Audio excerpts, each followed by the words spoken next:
What is up, y'all? It's your girl, Brand New, and honey, I am back in the building. This time, honey, I'm back with a Love and Marriage Huntsville Extra, honey. We got Miss Kimmi Scott, okay? We got Miss Kimmi Scott. She was on the Carlos King podcast, and she gets to giving us all the tea. I told y'all. Kimmi is moving differently this season. She reporting back to her boss, to Tisha, okay? She hangs out with Mel and makes a beeline to Tisha to tell her everything that, Mel is doing and, just getting little fires started up, okay? Kimmi is the bone collector this season, okay? So I told y'all, but I think I told y'all that Kimmi, somebody sat Kimmi's ass down and said, bitch, you need to stop going against the family. Okay, I'm going to just tell y'all just like it is. And I think it was MARSAU. Okay, that's what I think. Okay, y'all know Miss Robinson is psychic. I be seeing shit. Okay.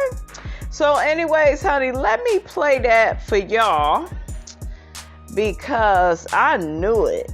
At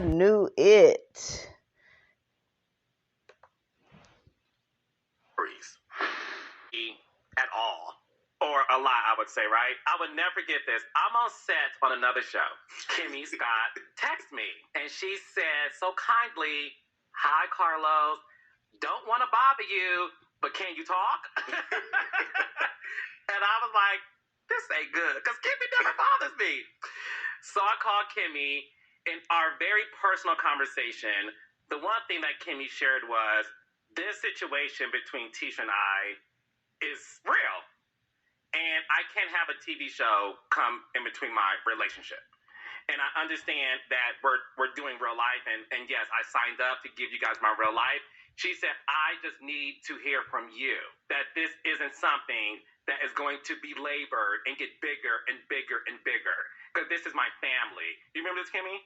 Absolutely. And you're right. I don't call. But like I'm saying, it was bleeding over into reality. I just felt like it was just getting pushed in a couple of different directions. And I didn't want that to happen.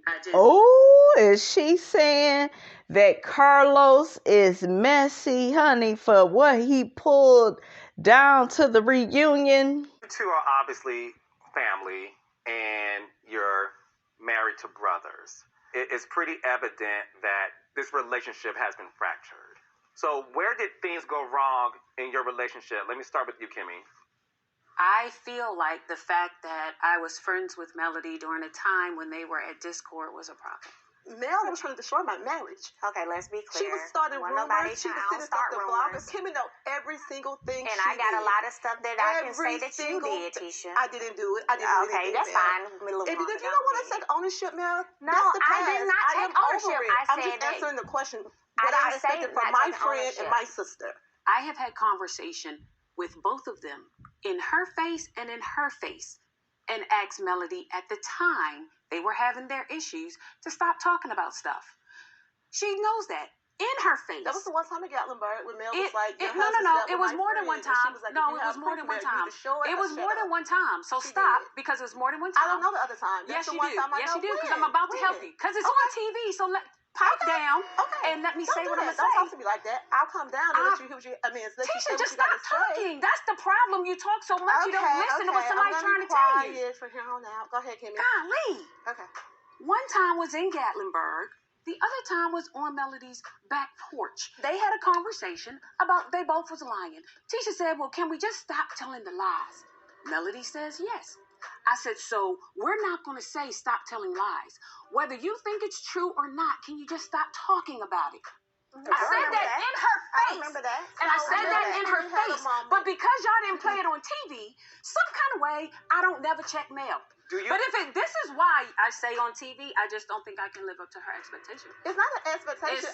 Girl, you are codependent as hell. You needy as hell. You was trying to live with Kimmi in that Scott Manor, okay? You wanted to live right next door so you can get some sugar, okay? You was giving stalker vibes, honey. Lifetime movie character vibes, okay? Yes, it was you, okay?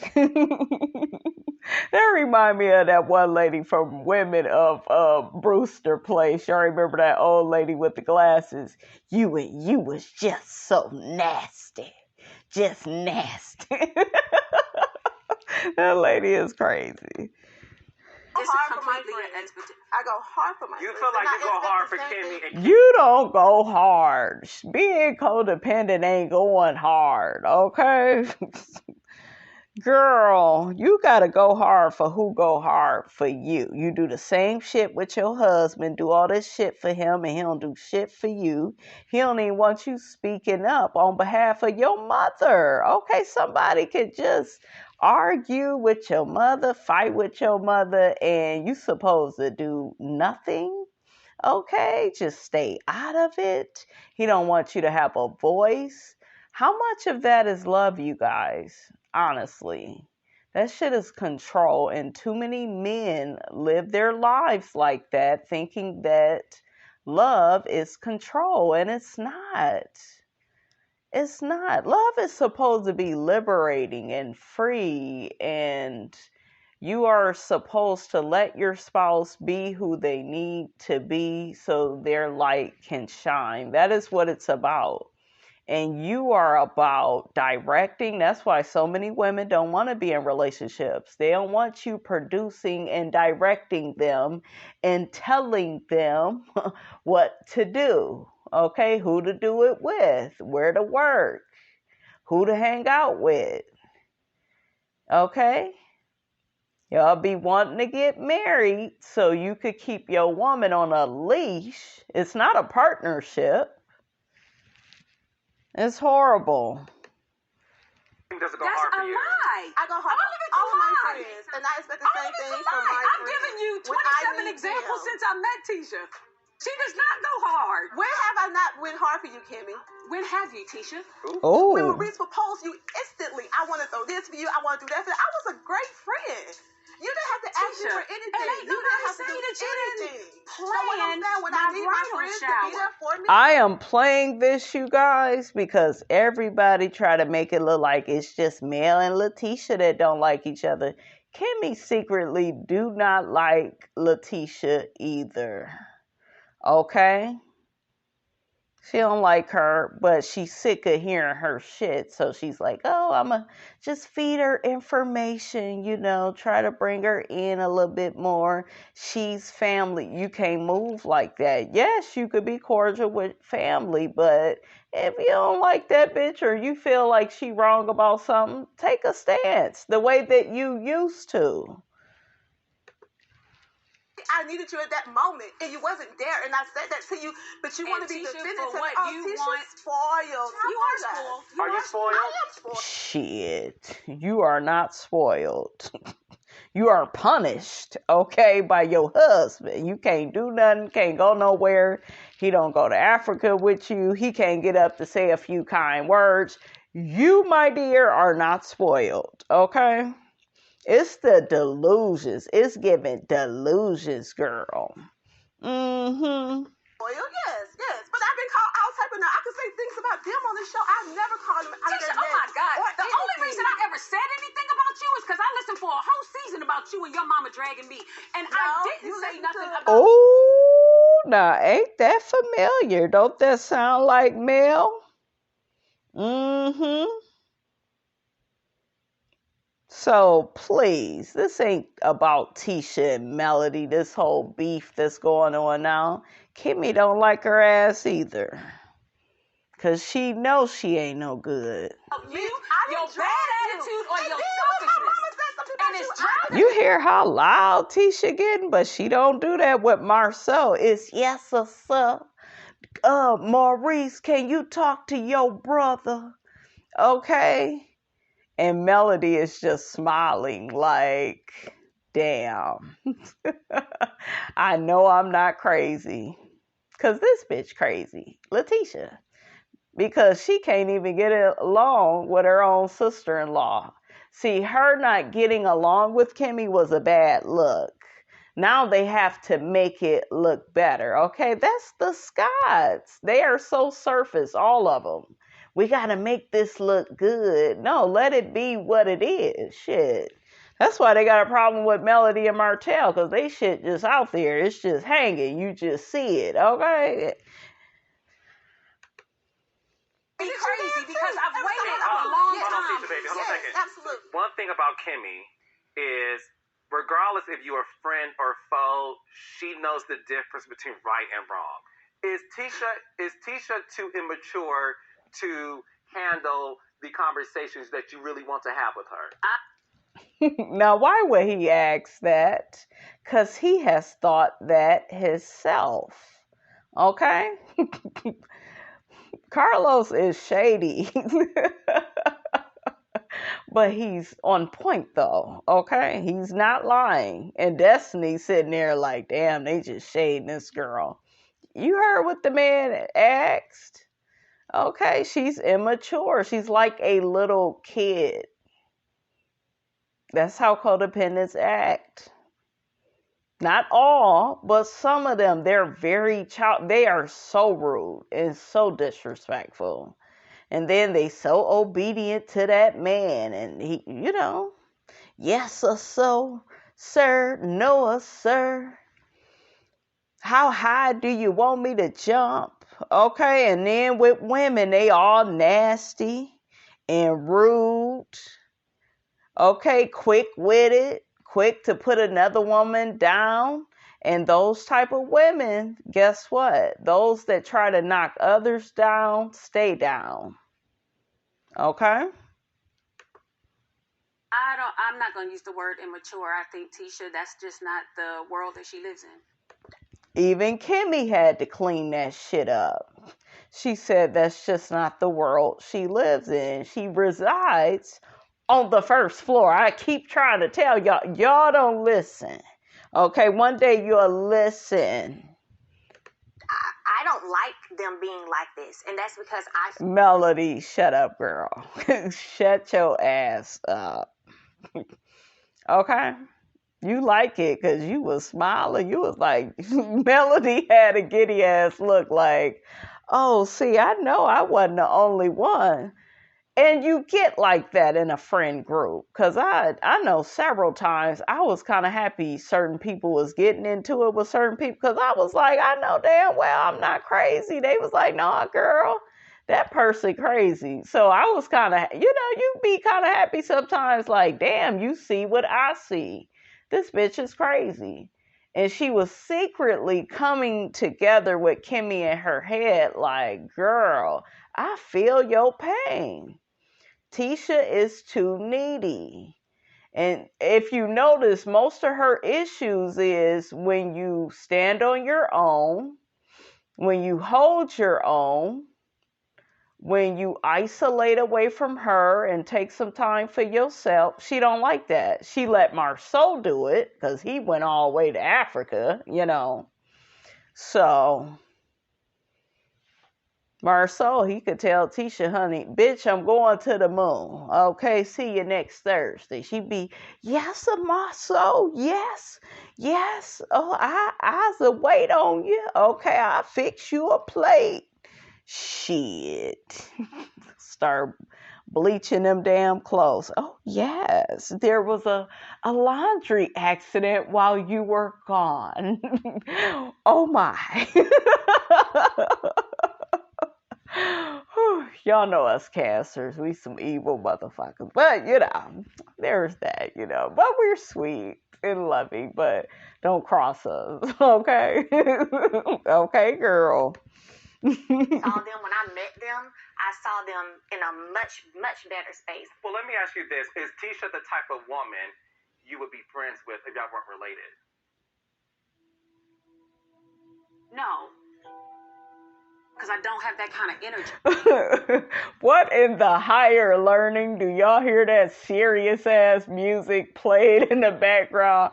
That damn Carlos is a genius. Okay, that motherfucker is a genius. They got that serious music. That Boys in the Hood music. You know the serious music that used to come on Full House when they was bringing together a lesson? Yes. That Family Matters music.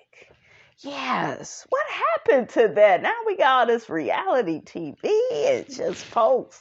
Did y'all hear, real quick, sidebar, did y'all hear that Princess Love was sleeping with women with Ray J? I told y'all. Why do you get mad that your man is cheating on you and you helped him cheat and slept with the women to be with him?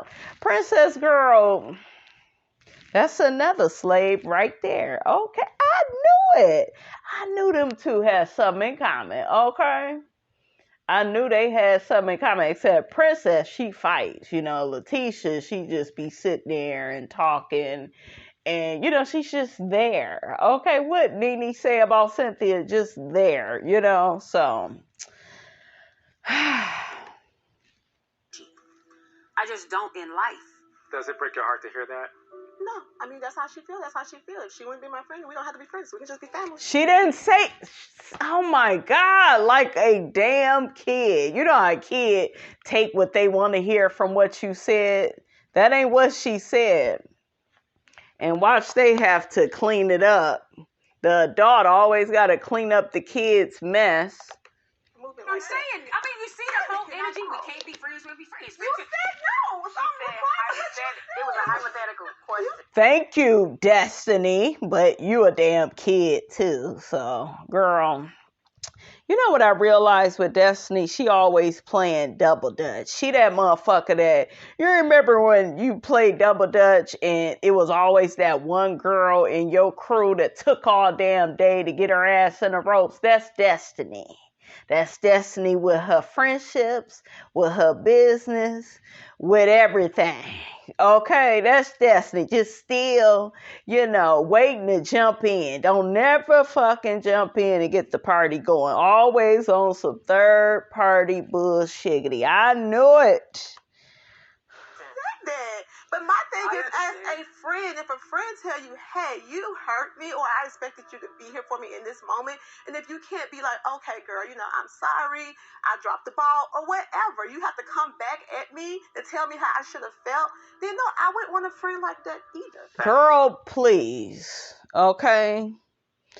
Tisha is annoying and aggravating because she's one of those people where she's exhausting. She expects you to cater to her, and you can't do it. She wants to be coddled. You know, she needs extra assistance.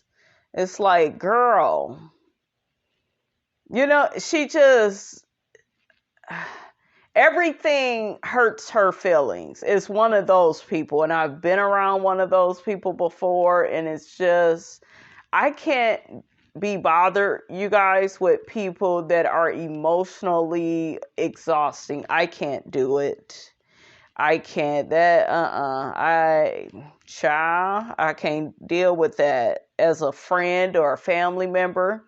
I get being cordial because they are sister-in-laws. I really do get it. But, you know, just be yourselves. Okay? You know you don't like her like that.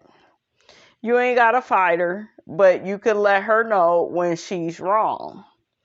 Okay, you can let her know that, girl, your husband is an asshole. But she ain't gonna say that because then she'll have to look at her marriage with Maurice. Okay? So, it's just sad. That pains me to hear that, and that's coming straight from my heart. And it's my hope that you two can find your way. And I understand what happens when family gets involved, especially your mother, who has very strong convictions about Kimmy. But when we get back speaking of mothers, we're going to bring out our favorite mamas when we return. This is Love and Marriage Huntsville Reunion. Would you against my mom? It took you a minute. We had to add. Yes, it did, not. Tisha. Yes, When it you did. came When on she this said show, something out of the way, I absolutely it said took something. Tisha didn't But I know that did. every time. But I it never took was me, like, don't Tisha. be her friend, don't hang with her, don't. I don't think it should have to take you a minute. Tisha, I will say this. Everything that happened between Mel Martell and me and MARSAU. Destiny is trying to get Tisha's attention to tell her something. She completely ignores Destiny. You know every single thing. So how can you feel like, I oh, you said shouldn't to you be what I hurt said to about you. that?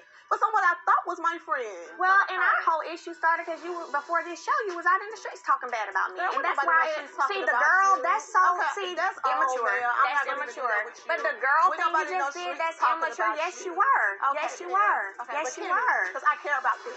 Okay, and I don't care about you either. She's not going to take ownership of it, so I don't care No, about you're not going to take ownership of what you said. I've That's never what I'm not saying. once said what I wouldn't take ownership of. I just said what you did as well. What did I do? You were going live, every laughing, hee hee ha ha, because my husband don't cheat on me and her husband this and this. Every live, I let me never finish. did that, ma'am. It's on the show. You did it. All this stuff about No, me. You think I'm Tisha, just you're going to not. lay there So let me tell you And something. see, that's another thing with Tisha. She never takes responsibility or accountability for her actions. And there are some codependents, they are like that, where they are the victim. They could be done started some shit and they'll, say you are the villain and they are this perpetual victim. And that's how she's acting, because that's her biggest thing with Mel. Martell cheated on you. He didn't want you. He got his side chick pregnant. When something like that happens to a woman, it's already devastating enough. Now, why didn't Kimmi say that to Mel? What do I always tell y'all? Behavior reflects intentions. There's a reason why Kimmi has never spoken to Mel like that. And it's a reason why Tisha has spoken to Mel like that. Because just remember, she didn't have to say all of that. She intentionally wanted to come at Mel. She's jealous. And a lot of you all, I know y'all disagree, but she is. Why Kimmi ain't saying mean and disparaging things about how Martell did Melody? Why does she handle them with kid gloves? I will wait. Tisha doesn't. She's always threw that in Melody's face. And Melody, I think what she's saying is, girl, my husband cheated, but any man can cheat, which is true. But I think my problem with the women on this show is, stop, y'all give men all the power. Y'all do. Stop worrying about if they're cheating. Focus on you. What you go do. Okay? Do you. You could be committed to your man if he being good to you. Okay, if he trying to work stuff out, then, absolutely be faithful to your man. Absolutely. But don't be no damn fool. You get one life. Okay? Ain't nobody breaking y'all heart. Y'all breaking your own damn heart because you giving all the power and control, there's that word, to that man. Stop giving it to him. And I told y'all, I realized that in my 20s. I said, what am I doing? Why am I don't owe this nigga no loyalty the way he is coming at me? Okay. This is my life. Shit, I ain't about to be, I don't owe you an explanation. I don't deal with people that disrespect me. It's over. And you ain't got to wait for Miss Robinson to tell you. You gonna know by my behavior. How you doing? Fuck all that sentimental shit. Once somebody is showing you they don't give a fuck about you, whether physically, mentally, emotionally, okay? Once they show you that, you don't owe them no loyalty. Move on with your life. What was not a whole lot of nothing I was saying about you. About you. You talk about my marriage. Listen, about Your husband you. sleeping with. You said all that stuff. I try to think about things that I say because you can't take words back. You can't take actions back. You can't take words back. Oh my God. Didn't I just say that about Kimmi? Didn't I just say that? And so some of the things that were happening between us were things that people can't take back. I'm Aquarius, and so I'm a holder on. I hold on. I do. I hold on to stuff.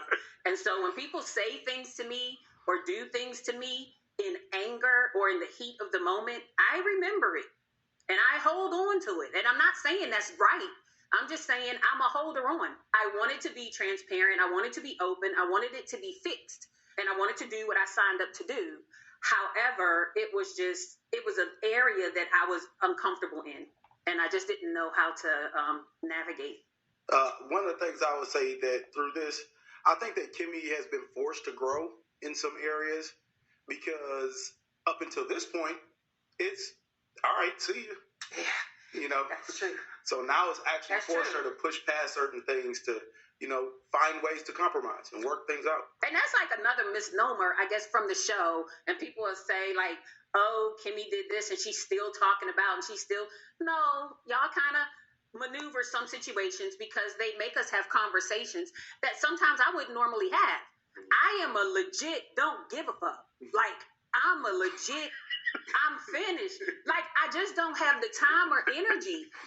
And so I've said that since season 1. I think there are times, because it's a show, you force us to have conversations that normally we actually wouldn't have. And at the end of the I told y'all some of this shit is for the show, okay? day, some of them have been productive. When you sign on to do a reality show, it sort of puts you in this position to where you have to have conversations that you ordinarily would just not have or ignore. Right. But because you're on a show, Correct. it has to make sense to the audience. You have to go to the beginning, the middle, and the end. What is your relationship like with Tisha and Wanda? We're in a much better place. I think a lot of things have happened in our lives as adults to make us understand that it's not about the small stuff. I can honestly say our relationship isn't exactly where it was before the show.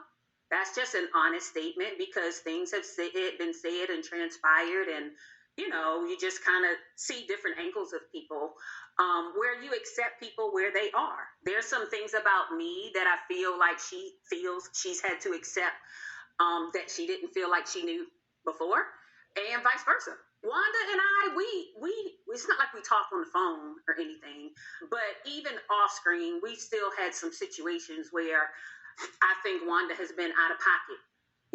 Like every person on this show protects their kids and their husbands, their wives, and whatnot.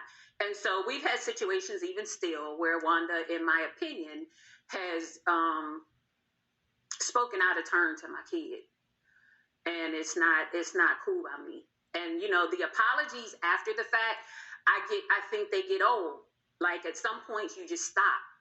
We're still kind of back and forth because I just think she takes leverage sometimes to say what doesn't need to be said.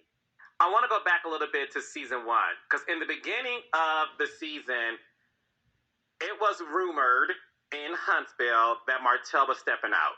And one thing I know, because I have 6 brothers, is that boys don't tell on each other. Talk to me about how, in the beginning, because y'all are so close, how troublesome that was because you're on a TV show to be real, but you also know this is your homeboy who's going through something that you're not too sure is going to end well.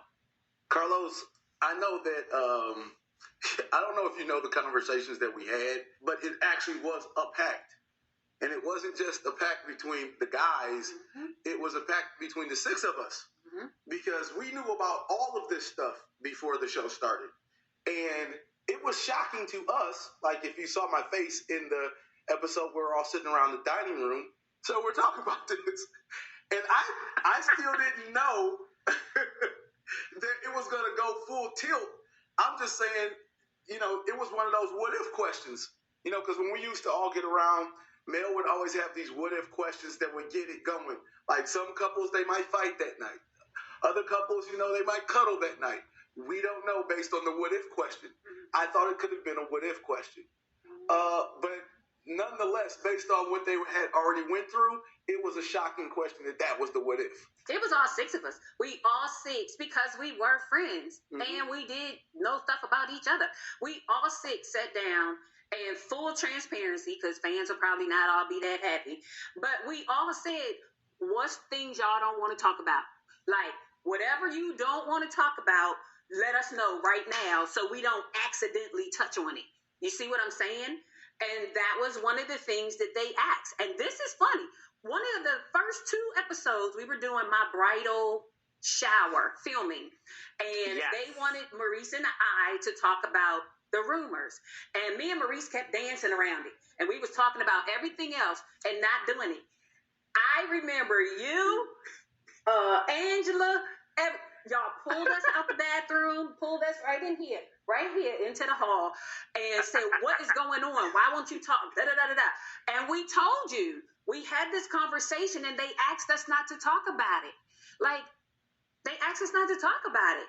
Hey, Carlos said, you're wasting my film and you're wasting my time. Right. They're talking about it and we're talking about it. And I was like, well, all right, back to business. And so that was like a for real, honest thing. We didn't know how they wanted to approach it, and they were our friends. And to be Carlos, more than anything, it's embarrassing and hurtful, right? Who would ever want to hurt their friends, on a national... Oh, shut up, Maurice, because your ass ain't no good, because you chose to stay around while Martell interacted with Ariane. You lied down to that reunion, saying that you never seen them really interact with each other. I don't like guys like that be around while you're cheating on your wife. Like, yeah, y'all ain't no good either. I'm sorry.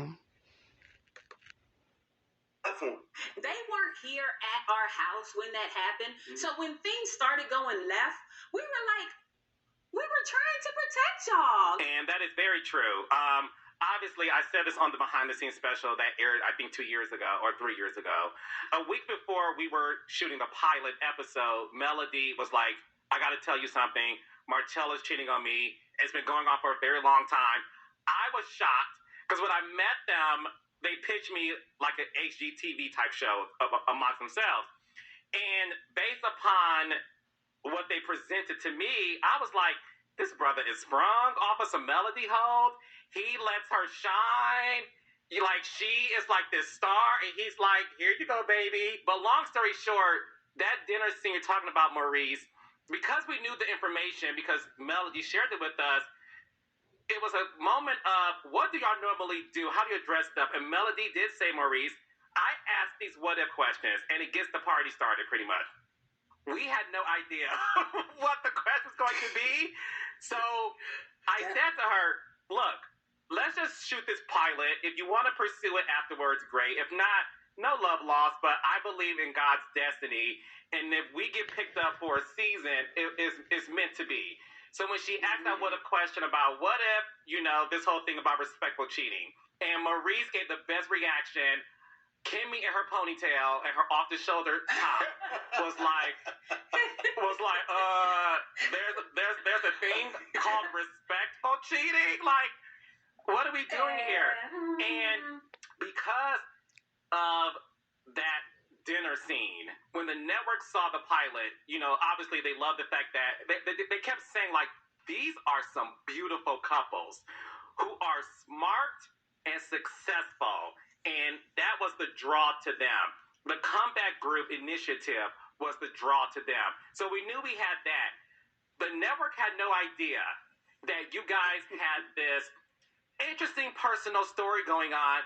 And when they saw that dinner scene, they were like, oh, we have a we have a show.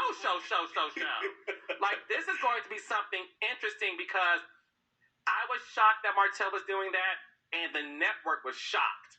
All of those elements, being attractive, being successful, the Comeback Group, in addition to the personal story, is truly what made the network say, we want this show. When did you guys feel that, we have a hit show in our hands? What was that moment for the two of you? I think that was early for me. For me, it was early. I would say season 2, easy. Because, and I say this as humbly as I can, I've said it to other interviewers, I believe the collective to be a gold mine. I think it was literally a nugget of gold that was found. I think our interpersonal relationships, our personalities, our characters, I think that who we bring to the table as people is phenomenal. And this is just an honest, cast statement. I always felt like some of the earlier episodes were a little better than the older ones, only because I felt like we were really allowed to be who we were in the beginning. Like, say what you want, do what you want. Sometimes after a little bit of editing, you get a little more cautious of your words. And you just do by nature. You get a little more, you hold back a little more after you see it edited out a little bit. Like, I'm not going to say that. Or I'm not going to take a breath in between this, and then you can't cut it out. So I feel like in the beginning, we all were just a little bit more giving of our real personalities, and I think that matters. I think that all 6 of us, the original 6, brought something very unique. Hold up, Maurice. You can wait. Okay. Kimmi just flat out admitted that she was really herself in the beginning. I told y'all that was the real Kimmi. Now she has been producing herself. Okay, everything is strategic. I knew she was moving different. She has some fear with this. I get it. She's human. But at the end of the day, you got to be yourself. That's the only way to be, Kimmi. And everybody is strong in that specific space. You guys are 100% correct. This show, Love and Marriage Huntsville, was lightning in a bottle. I instantly fell in love with the 6 of y'all, the original 6, the 3 couples, Martell, Melody, Maurice, Kimmi, Tisha, MARSAU. It's hard to describe to the audience how a producer feels when he or she is introduced to a collective that is rooted in reality, with a backdrop being Huntsville, Alabama, and everything that just came so organically real, when it came to the show. And I believe that's the reason why the show was an instant hit. Like, people instantly loved the show because all of the elements of aspiration, inspiration, and wait, what's going on in this household? All of that played into the success of the show. And you can thank Martell and Melody. I'm sorry. Listen, I'm not perfect, nor are my producers, and life isn't perfect, and the cast ain't perfect. And the one thing that I will say is, my biggest goal moving forward, honestly, and I'm saying this publicly, so hold me accountable, I want to get back to the basics of the show. And what I mean when I say that is, I was watching a cut that you guys haven't seen yet. And it's the original 6 having a dinner scene, based upon what happened with Wanda and Melody and the whole Madani melee. And the absolute moment the 6 of y'all sat down, and this is a true story. I was watching on a Sunday, and I was like, this is what I need to get back to.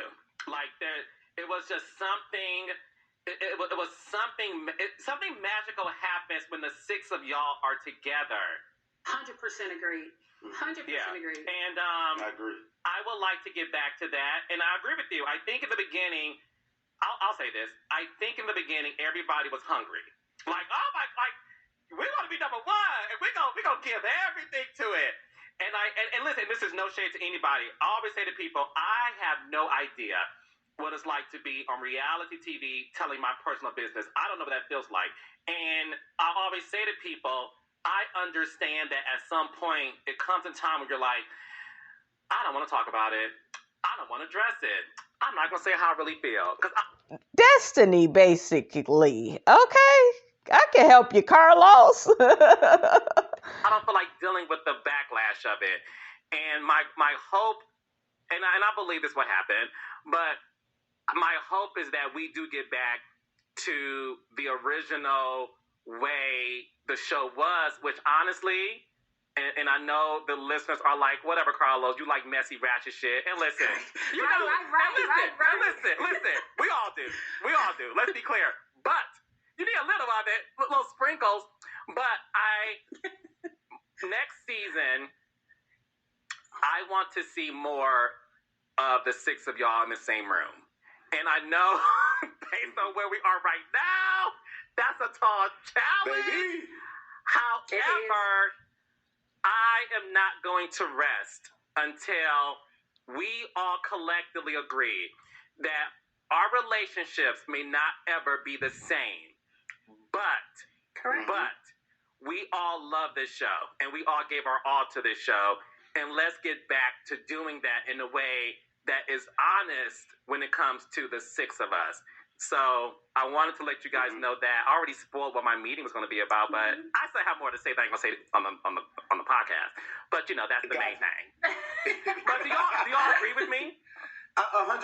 Yeah. I think that if you saw the meteoric rise that we all had when we were collective, it was just so much diversity in the room. And there's so many different viewpoints about everything. Now, mind you, on one side, it's a challenge. And it makes you sharpen your sword when you're bringing your ideas to the table because it's going to be challenged. However, you know, you have 6 different viewpoints of how to make it right, how to make it successful, a different way of looking at it. And those what-if questions, I can tell you this, Carlos, you need to show the audience the unedited version of that. No, it was too long. Remember, Carlos would get angry. Carlos would be like, I said stop talking. It's cut. It's over. No. And we would talk forever and ever and ever. He said stuff. Y'all are adults. I know you know what stop talking means. I know you understand when I say stop talking. There was so much that we were talking about. I know you remember that. I do. I know you remember that. I do. Hey, Carlos, there were some really good nuggets that we left on the floor. Trust me. But Carlos, what's funny is that those same things y'all filmed that went on for hours.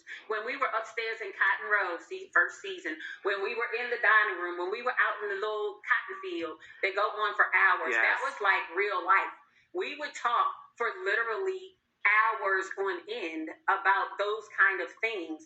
And in all fairness, we really thought a fair share of those would be played out to where it elicited conversation, male-female conversation, husband-wife conversation, builder, contractor conversation, where contractors disagree.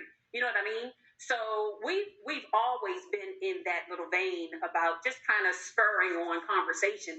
Part of the reason the comeback group had such a hard time was because those meetings went on for hours without resolution. Yep. I'm like, y'all want the comeback group to come back, but the comeback group never got nothing off the ground, okay? Y'all just at the goddamn table arguing. Miss Robinson was tired of it, okay? Carlos, do you remember when the cameraman fell asleep? Yes! He was like, they talking about the same shit for 2 hours. Listen, as a producer, but that goes to show you it was honesty, and there was a level of not only just respect, but camaraderie, and y'all cared about each other, because when you don't care about somebody, you will walk off the scene and be like, I'm done. And that was the beauty of it, and I'm hoping to get back to that. And when it comes to the two of you, do you guys miss the friendships that y'all had with each other in the beginning as a collective? I do. I think that ultimately everybody was in a better place at that time. Business-wise, notoriety-wise, and all the rest of that stuff, of course, we're light years beyond where we were. However, I think when you strip away all of that stuff, what do you want to leave? You want to have relationships. You want to have love. You want to have things that matter outside of, the money. And I think that to me has always been important. I think it speaks to, my character. And I think that collectively as the six of us, if we can rebuild those relationships, then I think that we'd be much better off. Yeah, I miss the excitement of how much we actually enjoyed each other. Like, and anybody will tell you, I was pretty much the outlier of the six. But even with that being said, I like the energy. Like when Martell, Melly would get up and text at 6 o'clock, we going camping today, or we going hiking, or let's go to Memphis, or let's go to Nashville. That was fun. The spontaneity of it as friends was fun. To see all of us enjoying each other's company was fun. Obviously the times when we had a little tension, that's not fun. Like I don't want that part back. But Kimmy, what's interesting is it was still fun. Like, I tell people this all the time. My favorite season of Love and Marriage Huntsville, again, I don't know what season we in, so I'll just tell y'all what happened that season. I loved the Vegas trip. And I'm going to tell you why. And this is why I know we can get back to that. Melody and Martell was still divorced. Everybody was at a place in their lives where I think they're kind of still there. But it was magical when y'all all were in the same room together, kicking back, drinking, in the pool. And you don't have to always agree with each other, but there was just this love that y'all had for each other. And I know that we'll never get back to where people were 4 years ago, but if we could get back to where y'all were in Vegas, where we're around each other, we can have dinner, we can hang out, Tisha and Melody can coexist in the same room. I agree. I really enjoyed Vegas, besides all that arguing with Martell and Melody, but I really liked it. I liked how everybody was around each other, the conversations. And have conversations and have each other's back. Kimmy can have a disagreement with MARSAU and Tisha and still be like, let's go out to have dinner, go to the club. Like, I know that, again, there is something about the original six, and I know that may sound shady to the other cast members, and it's not shade. And no shade. But at the end of the day, it is what it is, and at the end of the day, the show is where it's at because of the six of y'all. Bye, Destiny, and bye, Big Lou and Tiffany. Get y'all ass out, okay? Bye-bye. Bye-bye. What that lady Esther Roll say on that movie? Bye-bye. Period, point, and the blank. This show would not be where it's at if we took out one. I always say this, and I'll say it again. Me too. I will always say it. Love and Marriage Huntsville became the number one show on OWN because of the original six, because it was definitely lightning in a bottle, and people miss the six of y'all just talking to each other. Yeah, and you can't take one out without the other. People say all the time, oh, you need to have your own show. Yeah, no. Like, it's the six, and it works with the six. You see what I'm saying? Like, you don't have to love me. You can love Mel. You don't have to love Mel. You can love T. Like, it's something for everybody. Mm-hmm. It literally is something for everybody. And that's the part I like about it. Like, real talk. I mean, like, everybody ain't gonna like you. It's all good. Like somebody else. Hey, Carlos, this is how you can tell that that's true, is that every single person has become the villain at one time. That's They've all true. been loved, and they all become the villain at one time. Every single one of them. That's true. Right? So, yeah, I'd love for the six to get, back together, get to a place to where at least we spurred a conversation. But there's one thing I need to add, man. I have to say this. We keep saying number one on OWN. I want to remove just the OWN part, too. That's a goal, is what you're saying? We need to be just number one, period. That's what we need to be on next. Well, look, you're on your way. You guys are the number one reality show on Saturday nights, and oftentimes, you're number one in African-American households. Like, you guys see the receipts, and again, it's because of this show, we're able to spin off into other territories, DC being one of them.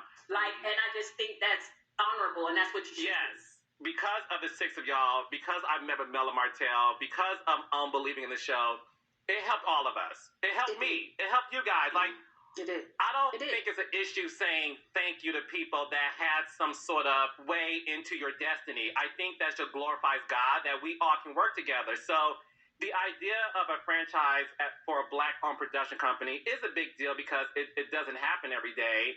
I want all of my babies to be successful, and that's the reason why after the reunion, Carlos King is coming to Huntsville, and we're going to have a nice little dinner at Cotton Row so that we can continue on to greatness. But now, all jokes aside, before I let y'all go, I just want to say this. Thank you for being a part of this show. Thank you for being a part of my life. Thank you for what you guys bring to the show, to the table. It means the world to me that 4 to 5 years later, we're still able to have a conversation where we can laugh and joke. And I love you guys more than you could ever imagine. And I thank you guys for being a part of this. Thank you, Carlos, and we love you too. Yes. And your professionalism and your creativity and what you've made of this situation. Thank you. Even when you scold us, you do it in love. All right, so Kim Memories, where can people find you, follow you, support you, all those great things? So, of course, I'm on Facebook, and I'm Kimmy Scott. Y'all notice I changed that. I don't know if y'all noticed, but I'm Kimmy Scott. Because I'm married to him, so therefore my name is Kimmy Scott. And then on... There she go with that, and that don't mean shit. Girl. Instagram and on Twitter, Kimmi, KIMMI_KLS. I'm on Facebook, Twitter, and Instagram at Miami Reese. All right, you guys, that is all, honey, I got to say about all of that. Get down in the comments. Let me know what you thought about this here video. Don't forget to like, comment, and subscribe. I am your girl, Brand New, and I will check you guys out in the next video.